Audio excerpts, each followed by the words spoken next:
Updates on share market செட்டில்மெண்ட்டில்.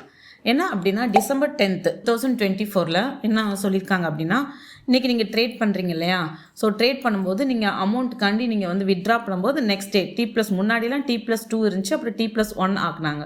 இப்போ என்ன பார்த்தீங்க அப்படின்னா T+0 அப்படின்னா இன்றைக்கே நீங்கள் வந்து ஷேர் மார்க்கெட் ட்ரேடிங்கில் நீங்கள் அமௌண்ட் வித்ட்ரா பண்ணணும்னு நினைக்கிறீங்க உங்கள் ப்ராஃபிட் அப்படின்னா இன்றைக்கே உங்கள் அக்கௌண்ட்டுக்கு அமௌண்ட் வந்துடும். அதான் T+0 அப்படின்னு செட்டில்மெண்ட் வந்து கொண்டு வந்திருக்காங்க.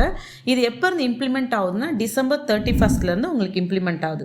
இதுக்கு நீங்கள் என்ன பண்ணணும்னா, சப்போஸ் இன்றைக்கி நீங்கள் ப்ராஃபிட் எடுக்கணும்னா காலைல மார்னிங் 8:45 9 o'clock நீங்கள் வந்து வித்ட்ரா வந்து கொடுத்துட்டீங்க அப்படின்னா அந்த சேம் டேயே உங்கள் அக்கௌண்ட்டுக்கு ஃபண்ட் வந்துடும். அப்படி இல்லாமல் நீங்கள் வந்து சப்போஸ் மத்தியானம் 2:05 2:30 நீங்கள் வித்ட்ரா கொடுத்தீங்க அப்படின்னா நெக்ஸ்ட் டே அமௌண்ட் வந்து உங்கள் அக்கௌண்ட்டுக்கு கிரெடிட் ஆயிடும். இந்த செட்டில்மெண்ட் நீங்கள் இருக்கக்கூடிய ப்ராஃபிட்டோ ஆர் வித்ட்ரா சம்திங் உங்கள் அக்கௌண்ட்லேருந்து வித்ட்ரா பண்ணோம்னா T+0 settlement will be implemented from December 31st 2024 வருது. இந்த T+0 செட்டில்மெண்ட் பார்த்தீங்கன்னா கொஞ்சம் கொஞ்சமாக ரிலீஸ் பண்ணுறாங்க. ஸோ இது ஓவரால்னால் டாப் 500 ஸ்கிரிப்ட்ஸ் இருக்கு இல்லையா, அதுக்காக மட்டும் உங்களுக்கு இந்த T+0 செட்டில்மெண்ட் கொடுக்குறாங்க. இதை பற்றி டீட்டெயில்ஸ் வேணும்னா கண்டிப்பாக எங்களை நீங்கள் காண்டாக்ட் பண்ணுங்கள். தேங்க்யூ.